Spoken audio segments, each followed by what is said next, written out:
Bab 24 5 Pedang Butongpai. Dipublikasikan oleh blog Normi.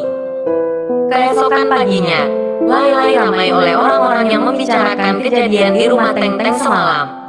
Kalangan Bulim tidak ada satupun yang pernah mendengar nama atau mengetahui asal-usul si baju putih itu.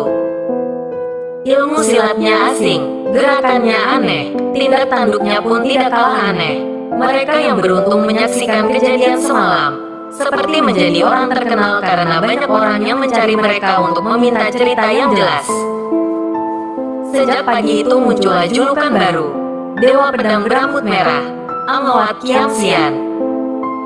Angloat Kiam Sian, nama yang indah, tapi terasa menakutkan. Chiosan tersenyum-senyum sendiri mendengar tamu-tamu di Lai mulai membicarakan si Dewa Pedang ini. Banyak dari cerita itu yang dilebih-lebihkan, malah semakin menambah rasa penasaran orang yang mendengarkan. Kui Meilan tak urung juga penasaran mencuri-curi dengar cerita ini. Memang kehadiran si Dewa Pedang yang amat sangat tampan tidak hanya membuat kaum Bulim heboh. Bahkan orang paham yang tidak mengerti silat pun ikut tertarik membicarakannya. Kebanyakan membanding-bandingkan si Dewa Pedang ini dengan Beng Liong, Jiao Leng sang ketua Kaipang, dan pendekar yang baru muncul juga belakangan ini, Chiosan. Chiosan tertawa dalam hati. Kini namanya sudah disejajarkan dengan orang-orang itu, tidak dapat dipercaya. Beng Liong lebih tampan, kata salah seorang. Angloat Kiam Sian lebih tampan, kata yang salah seorang lagi. Kaipang Pangcu, ketua Kaipang, Jiao Leng lebih gagah. Kira-kira apa julukan orang kepadaku ya, batin Chiosan dalam hati. Ia tidak berani berpikir aneh-aneh, khawatir dianggap sinting karena tertawa sendirian. Mei, adik, apakah kau dengar cerita-cerita para tamu? Iya, aku dengar Sanko. Kakak San, menarik sekali orang yang berjulukan Angloat Kiam Sian itu ya, sahut Meilan. Sebenarnya semalam aku menyaksikan juga, cuma tidak sampai melihat saat ia bertarung. Saat aku datang, semua musuhnya sudah mati. Kisah Chiosan. Benarkah dia sehebat itu? Hebat sih aku tidak tahu Mei, tapi kalau tampan sekali, memang benar. Seumur hidup aku setahuku yang paling tampan adalah pendekar Butong Beng Liong, yang beberapa hari lalu kesini itu, Mei. Tapi ketampanan si Dewa Pedang ini agak aneh. Mungkin dia bukan keturunan Han, orang China, asli. Jadi menurut Sanko, lebih tampan si Dewa Pedang itu daripada Butong Engyong Beng Liong? Tanya Meilan lagi. Menurutku mereka sama tampannya, cuma masing-masing punya ciri khas yang berbeda. Kalau Butong Engyong Beng Liong tampannya itu tampan yang membuat hati tentram. Melihat wajahnya orang pasti langsung kagum dan merasa nyaman. Tapi melihat wajah si Dewa Pedang, orang malah kagum dan takut. Kalau dibandingkan dengan Engyong Chiosan yang juga sempat bikin kehebohan di sini itu, kalau dia tidak setampan mereka lah. Kau tidak pernah bertemu dia ya? Bukankah pada saat dia beraksi di Lai Mei sedang pergi mencari keluarga wanita yang meninggal itu? Iya Sanko, tapi dari yang ku dengar dari orang-orang, pendekar Chiosan ini pun tidak kalah tampan dengan Butong Engyong Beng Liong. Kalau tampan sih masih jauh dari Beng Liong. Hahaha. Tapi entahlah Mei, aku tidak pernah memperhatikan ketampanan seorang lelaki. Apa kau pikir aku ini penyuka sesame jenis? Hahaha. Mereka berdua bercanda dan tertawa sambil bekerja. Jika dua orang saling mencinta dan juga melakukan pekerjaan yang sama, bukankah sungguh menyenangkan? Lai hari itu sangat ramai. Semua tamu membahas kemunculan si Dewa Pedang yang menghebohkan. Beberapa pendekar ternama bahkan ada yang sempat mampir ke Lai hanya untuk mendengarkan cerita tentang si Dewa Pedang ini. Lai memang kini sudah menjadi tempat berkumpul tidak resmi bagi kalangan Bulim. Chiosan tidak mengenal beberapa orang ini, tapi dari langkah mereka yang sangat ringan, dari wibawa yang terpancar di wajah mereka, serta sikap orang-orang Bulim yang sangat menghormati mereka, bisa disimpulkan mereka ini memang pesilat dan tokoh tersohor. Ketika masuk tengah hari, datanglah 5 orang berpakaian putih dengan jubah hitam tipis. Di punggung mereka tersandang pedang. Karena Lai ramai sekali, mereka terpaksa berdiri menunggu. Chiosan yang kala itu sedang membantu pelayan membereskan piring bekas makan di atas meja tamu, langsung mengenal mereka. Mereka adalah bagian dari 15 naga muda Butompai. Kelima orang ini, seingat Chiosan, adalah bagian 15 naga muda yang mempunyai kekhususan belajar ilmu pedang Butong. Bakat mereka memang berada di situ, entah karena tertarik dengan kejadian Anghoat Kiam Sian, dewa pedang berambut merah, ataukah hanya karena kebetulan mereka berada di kota ini. Ingin Chiosan menyapa mereka, karena walau bagaimanapun, mereka pernah bersama-sama hidup di Butongsan, bahkan pernah menjadi saudara seperguruan. Walaupun dulu perlakuan mereka kepada Chiosan kurang mengenakan, tidak ada dendam sedikit pun di hati Chiosan. Chiosan bahkan masih ingat nama-nama mereka. Yang pertama adalah Ga Xiaohong. Orangnya berperawakan sedikit kecil, namun lincah, cocok sekali dengan namanya, Xiaohong yang artinya burung phoenix kecil. Seingat Chiosan, Ga Xiaohong berkelakukan baik terhadapnya, walaupun tidak terlalu akrab. Setidaknya Xiaohong dulu tidak pernah mengganggunya. Yang kedua adalah Seng Kuan Pit. Orang ini sudah bertumbuh besar sejak dulu. Sikapnya garang, berangasan, dan tidak sabaran. Dulu waktu di Butongsan, Seng Kuan Pit ini termasuk salah seorang yang suka meremehkan Chiosan. Kadang-kadang ia menantang Pibu, latih tanding. Chiosan hanya untuk mengajar Chiosan saja. Dalam hati Chiosan penasaran sekali apakah kelakuan Seng Kuan Pit ini masih seperti dulu, ataukah sudah berubah. Pendekar Butong ketiga adalah Lau Hanpo. Walaupun sama-sama bermarga Lau, Hanpo ini tidak ada hubungan dengan Lau Chiang Bunjin, sang ketua Butompai.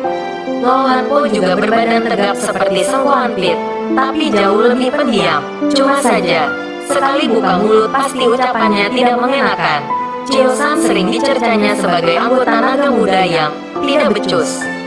Saat di Butongsan dulu, memang setahu Chiosan dia ini salah satu yang paling berbakat dalam ilmu pedang. Ho Kam Sing adalah yang keempat. Dia ini berkulit kecoklatan, lahir dari keluarga nelayan. Sejak kecil sudah ikut ayahnya melaut. Sinat matanya mencorong, tapi terlihat tulus. Kadang-kadang dia suka menyapa Chiosan juga dulu. Tapi mereka tidak pernah akrab karena Kam Sing ini sibuk berlatih sendiri. Memang terkadang Chiosan merasa kehidupan di Butongsan itu lumayan berat juga bagi 15 naga muda. Harapan terhadap mereka terlalu besar, sehingga tekanan untuk menjadi yang terbaik membuat kadang mereka saling bersaing sendiri-sendiri. Yang kelima adalah salah satu yang paling muda dalam 15 naga muda. Biarpun termasuk yang muda, tubuhnya tinggi dan kurus. Orang-orang di Butongsan memanggilnya si pohon bambu. Dia senang-senang saja. Pemuda yang bernama Lu Tingpeng memang bersifat riang gembira. Ia hampir selalu tersenyum. Tapi biarpun riang gembira, Tingpeng ini selalu serius dalam belajar silat juga. Chiosan ingat mereka memang tidak terlalu akrab juga. Tingpeng ini selalu berkumpul dengan sekelompok murid-murid tertentu, sehingga jarang bertegur sapa dengan Chiosan. Apalagi sekelompok murid itu memang tidak suka padanya. Kelima orang ini menunggu lumayan lama sampai ada pelanggan yang selesai makan dan pergi dari Lai. Pelayan kemudian membersihkan meja dan mempersilahkan mereka duduk. Setelah memesan makanan dan minuman, mereka duduk diam saja dan tidak mengobrolkan apa-apa. Chiosan memutuskan untuk memasak sendiri pesanan mereka, karena sudah sejak lama Chiosan tidak turun tangan langsung memasak jika tidak benar-benar diperlukan. Sudah ada banyak tukang masak di Lai dan Chiosan memang berencana untuk mendidik mereka sampai mahir. Pesanan makanan 15 naga muda Butompai ini adalah masakan yang sering mereka makan di Butongsan. Mengetahui apa pesanan mereka membuat Chiosan tersenyum. Dalam hati ia memutuskan untuk membuat masakan ini seenak mungkin.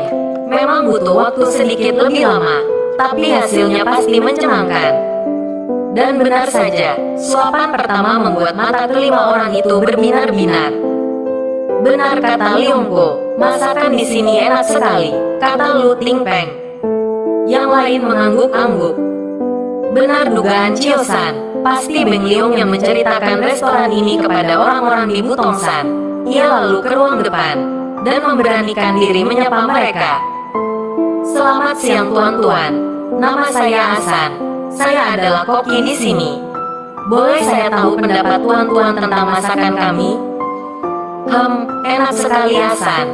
Masakanmu sungguh hebat. Ga Xiaohong memuji. Yang lain ikut manggut-manggut. Baiklah kalau begitu. Terima kasih banyak tuan-tuan. Kalau boleh tahu tuan-tuan ini berasal dari mana? Tanya Chiosan lagi. Kami adalah Butongpai Enjio Kiam, 5 pedang Butongpai. Kali ini Lu Tingpeng yang menjawab. Butongpai, wah jadi tuan-tuan ini adalah para Engyong dari Butongpai. Sebuah kehormatan bagi Lai bahwa para Engyong sudi mampir kemari. Ia lalu bersoja, sambil melanjutkan. Beberapa waktu yang lalu Butong Engyong Bengyong juga mampir kemari. Serta ada beberapa murid Butongpai yang datang juga. Sayang saya tidak sempat berkenalan dengan mereka. Iya kami tahu, bahkan Bengyongko sendiri yang menceritakan tentang restoran ini kepada kami. Dan ceritanya memang tidak salah. Tempat ini nyaman, masakannya sangat enak, dan tentunya ramai. Yang dimaksud dengan ramai tentunya, ramai oleh orang Kangou. Dari sini berkembang berbagai cerita dan kabar yang berkembang di dunia Kangou. Itulah kenapa banyak orang Bulim rajin ke sini. Mereka tidak ingin tertinggal berita. Chiosan meminta diri. Dari obrolan singkat dia bisa melihat bahwa kelima orang ini sifatnya masih belum begitu berubah. Ia hanya ingin tahu saja. Tidak ada maksud sedikit pun untuk membalas perlakuan mereka. Bahkan jika bisa, ia malah ingin memperkenalkan siapa ia sebenarnya, memeluk erat mereka dan bertanya tentang kabar perburuan. Kadang-kadang kerinduan bisa membuat orang lupa akan sakit hatinya. Mengalami berbagai hal semacam ini kadang membuat Chiosan berpikir harus ia mulai dari mana langkah-langkahnya. Apakah dia harus tetap diam di Lai, ataukah memulai petualangan menyelidiki segala kejadian? Meninggalkan Lai sungguh berat, karena terus terang dia berat meninggalkan Meilan. Tapi ada banyak pertanyaan yang harus segera dicari jawabannya. Dan tak mungkin bisa ditemukan dengan hanya duduk menunggu di Lai. Ia harus melakukan sesuatu. Laki-laki memang jika sudah menemukan tambatan hati, terkadang susah untuk melakukan banyak hal. Bahkan impiannya sendiri ia lupakan jika sudah bertemu dengan wanita yang disukainya. Ini berbeda dengan perempuan, mereka lebih suka meninggalkan cintanya demi impiannya. Cerita begini siapapun mengalami tapi jarang ada yang menyadari. Menyadari pun sudah terlambat. Chiosan memang tidak menyadari ini, tapi ia sendiri berpikir menggunakan otaknya, tidak mengikuti dorongan hatinya belaka. Oleh sebab itu ia memutuskan untuk mengambil pilihan kedua, pergi dari Lai. Entah bagaimana ia menjelaskan ini kepada Meilan dan ayahnya, tapi sejak awal dia memang tidak berniat untuk menetap di sana. Sebab itulah mengapa ia menularkan semua ilmu masaknya kepada koki-koki yang lain. Ia merasa semua tugasnya telah selesai di Lai. Ia telah membuat Lai mampu berdiri tegak, bahkan juga mendapatkan sedikit nama. Di sana ia telah mendapat banyak kabar perkembangan dunia Kangou. Sekarang yang perlu ia lakukan adalah bertindak. Entah dari mana memulai, harus ada langkah yang diambil.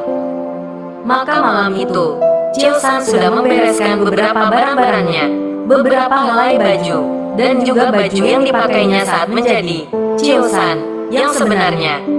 Baju itu ia simpan baik-baik di tempat tersembunyi. Kini semua miliknya telah rapi tersimpan di dalam buntalan kecilnya. Uang tabungan hasil bekerjanya selama ini pun telah ia masukkan ke dalam kantong khusus. Sebagian ia sisakan untuk ia berikan kepada Meilan dan beberapa pelayan. Kuilai, si pemilik restoran sedang menghitung-hitung pemasukan di meja kerjanya. Walaupun restoran sudah tutup dari tadi, pekerjaan memang tidak serta-merta selesai. Begitu melihat Chiosan datang, segera Kuilai tersenyum dan berkata, "Hei, Hasan, pemasukan hari ini sungguh bagus. Ini sampai sekarang belum selesai kuhitung." Sambil tersenyum Chiosan berkata, "Syukurlah Tuan. Koki-koki yang sekarang masakannya sudah sangat lezat. Saya saja yang mengajarai mereka malah terkagum-kagum." Duduklah. Kenapa kau masih seperti dulu? Terlalu sopan dan terlalu sungkan. Kalau dipikir-pikir seharusnya aku yang sopan dan sungkan terhadapmu. Ayo duduklah. Cheo-san kemudian duduk dengan sopan. Ia memang orang yang sopan. Kepada siapa saja ia sopan. Melihat Cheo-san duduk saja dan lama tak berkata apa-apa, akhirnya Kuilai bertanya, "Ada apa, Hasan? Ada yang ingin kau sampaikan?" Meskipun agak ragu, Cheo-san akhirnya berani berkata, "Tuan Gui, sebenarnya saya sungkan mengatakan ini, tapi saya masih ada beberapa urusan yang harus saya selesaikan. Sehingga dengan berat hati saya harus meninggalkan Lailai." Kuilai biarpun tidak kaget, setidaknya ia berubah juga raut wajahnya. "Sebenarnya aku sudah paham sejak awal bahwa suatu hari kau akan pergi. Tapi, apakah keputusanmu itu sudah kau bicarakan dengan Meilan?" tanya Kuilai. "Belum," sempat Cheo-san bilang. "Belum." Meilan sudah menghambur dari belakang. "Koko, apa maksudmu bilang begitu?"